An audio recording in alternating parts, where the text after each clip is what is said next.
Hola, ¿qué tal? El pasado 9 de junio de 2024 fueron las elecciones al Parlamento de la Unión Europea, en donde se disputaron 720 escaños, distribuidos en 24 países, eligiéndose a estos parlamentarios de forma proporcional de acuerdo al tamaño o a la cantidad de habitantes de los miembros, de los países miembros de la Unión Europea.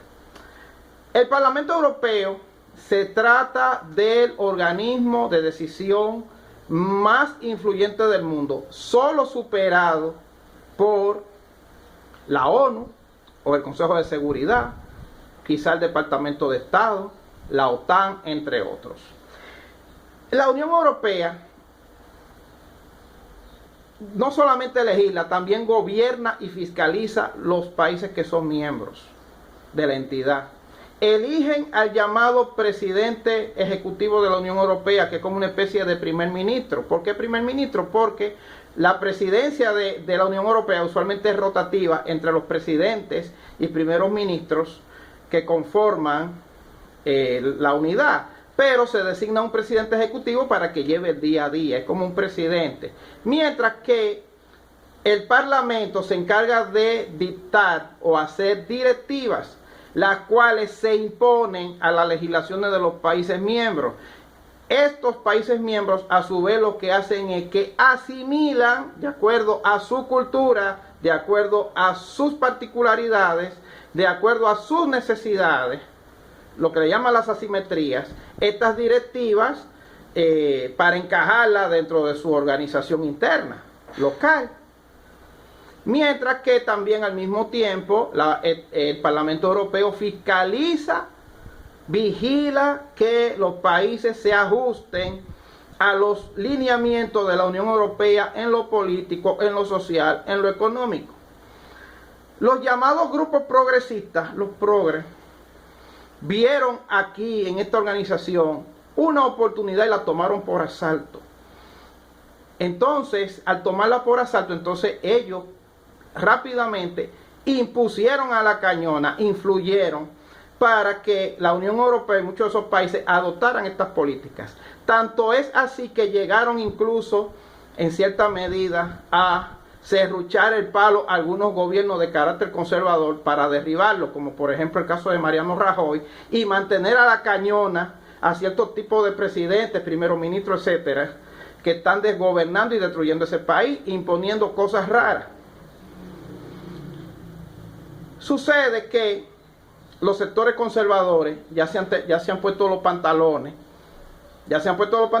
y eso ha hecho que hayan obtenido en las pasadas elecciones una contundente victoria en donde lograron cerca de 402 escaños, de acuerdo a mis cálculos, ya que quienes avanzaron fueron los llamados grupos extremistas de la derecha, según ellos lo denominan, entre ellos un partido nuevo que se llama La Fiesta Se Acabó, un partido transnacional de ahí de la Unión Europea, y también otros como los populares en España, y también los conservadores dirigidos por Marine Le Pen.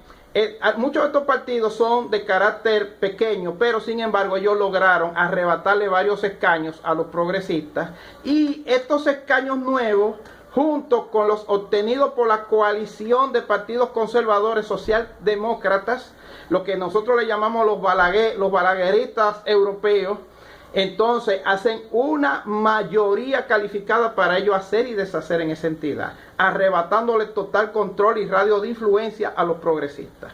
Esta victoria, los progresistas han tratado de convertirla en una supuesta derrota, ya que ellos se han atrevido a sumar como propios los votos de la socialdemocracia. También esto trajo como consecuencia que Emmanuel Macron tuviese que convocar de urgencia elecciones anticipadas, ya que Francia se rige por un presidente y un primer ministro. El primer ministro es el jefe de gobierno y el presidente es el jefe de Estado. Y como el primer ministro es electo por el Parlamento, entonces de nada le va a servir a él gobernar, implementar reformas o lo que él quiera, en Francia cuando tiene un Parlamento Europeo conservador. En el caso de Italia, la actual primer ministra ratificó su liderazgo, Meloni. En España, los populares, mejor dicho, los socialistas y sus socios empezaron a temblar. Tanto es así que esta muchacha, la dirigente de Podemos, saltó del barco, la hicieron renunciar, la actual dirigente de Podemos. En Latinoamérica, Ecuador, El Salvador, Argentina ya dieron el paso al frente, con gobiernos de características conservadoras. Mientras que en Brasil, Lula da Silva, aunque es cierto que logró sacar a Bolsonaro, no es menos cierto que tuvo que ser en coalición con un sector conservador de tendencia cristiana, encabezado por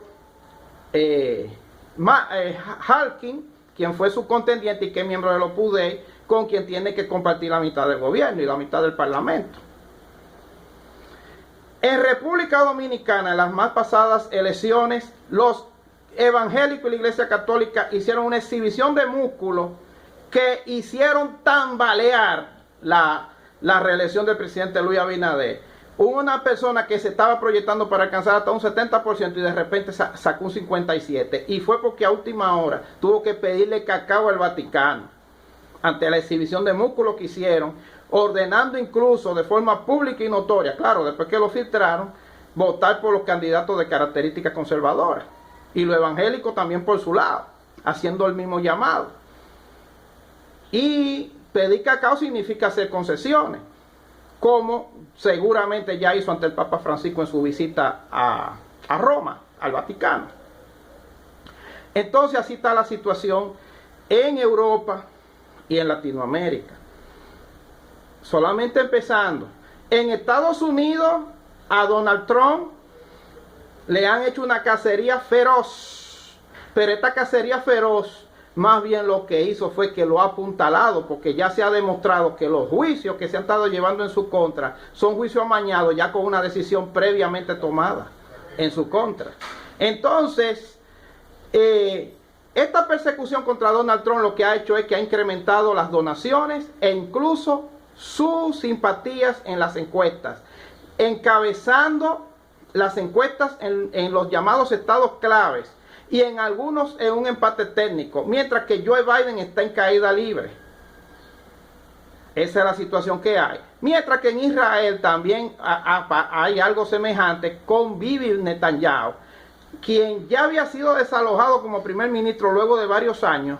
Luego le montaron la misma persecución judicial que tienen actualmente contra Trump. Esto lo apuntaló y regresó. Estando en el poder, entonces, quisieron hacerle la vida imposible. Y miren ahora ya por dónde va, combatiendo a grupos extremistas del Hamas. Muchos de esos grupos extremistas, incluso apoyados por los progresistas en Europa. Entonces, esa es la situación que hay. El progresismo, señores, no es bueno para los países.